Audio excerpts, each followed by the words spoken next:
بسم اللہ الرحمن الرحیم۔ السلام علیکم ورحمۃ اللہ وبرکاتہ۔ دوستو، اللہ تعالی کا سچا بندہ کون ہے؟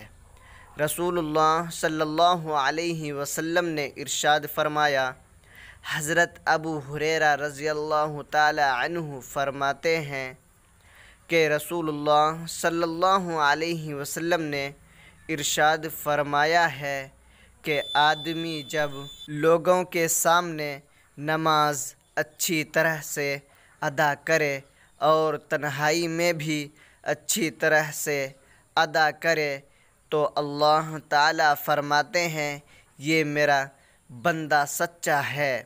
یہ ابن ماجہ کی حدیث ہے، آپ نے اس پر عمل کرنا ہے۔